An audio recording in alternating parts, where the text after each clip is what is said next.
Welcome back to my beauty channel. Today I'm going to be showing you how to sew down a lace frontal. This is just part one.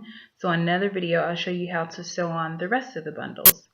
So you get your lace frontal. This is a 13 by 6 inch from Dutch Triss Hair Company. I've already measured from ear to ear from the front side of my face how long I should measure on the lace, and I think it was 13 inches. So I just marked it with my highlighter. Then I'm parting it with just a normal duck clip. You can use a comb, whatever, as long as you can see the highlighter, you're good. So once you can see it, try as best as you can to make it into a straight line and then cut off the excess lace. You don't need that. I did use it as a mustache in another skit. But anyway, you're going to do the exact same thing to the other side. Find where you marked on that highlighter. If you're nervous, just part a little further out so you have excess and you can cut again if you really want to do that. But if you measured correctly, it should be just fine. Pull off that excess hair because you don't need that. Throw it away, and then get your needle and thread ready because we're going to sew it down. So the cap I'm using is called a U-part wig cap. Make sure those adjustable straps are not pinned down. I'll explain that later in a second video.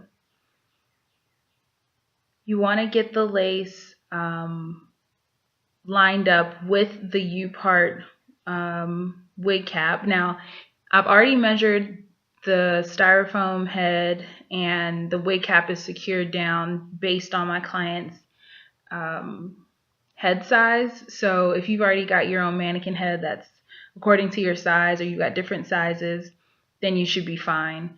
Just for me, I like to line it up, line up the hairline with the actual wig cap because we're going to cut off the part that the frontal is covering anyway.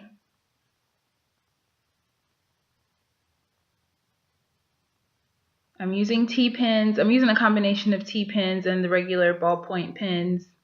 It really doesn't matter. Just make sure that your lace frontal is secured and it's as straight as possible so that you don't have any gathers or excess lace when your wig is complete. The last part I'm doing is that middle part that you just saw, because I wanted to make sure it was tight enough. So after that, I'm just gonna braid the hair so it's out of my way, and then get ready to sew.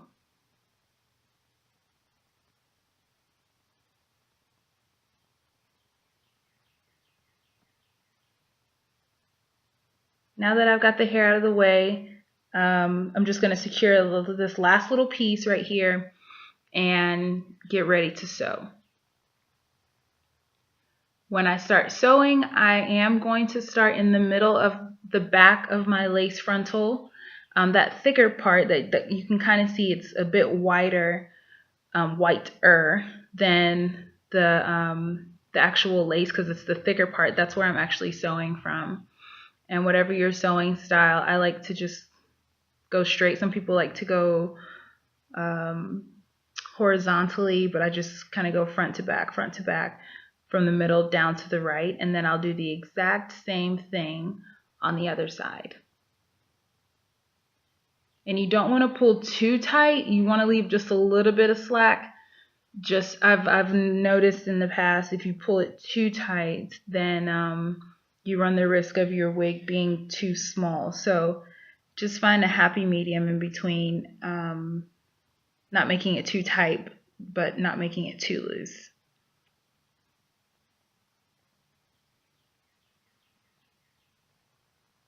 As you're getting to the end, just go ahead and sew it up, tie it up however you do, and move on to the other side, starting in the middle again.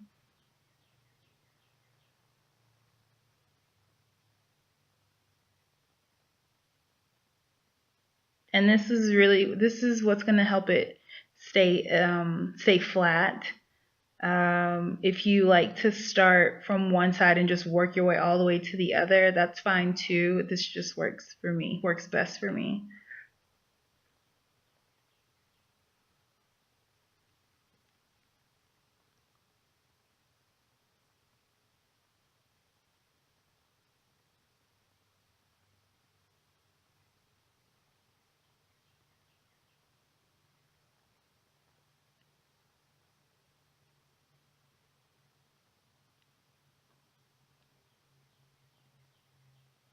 There you go. Just keep going until you get to the end, just like on the other side. And that's why it's important to kind of pin down your lace frontal just so you make sure it's not moving. Don't be lazy and cut corners trying to avoid I hate when that happens. Not pinning it down, because you'll end up paying for it in the end and probably have to start over.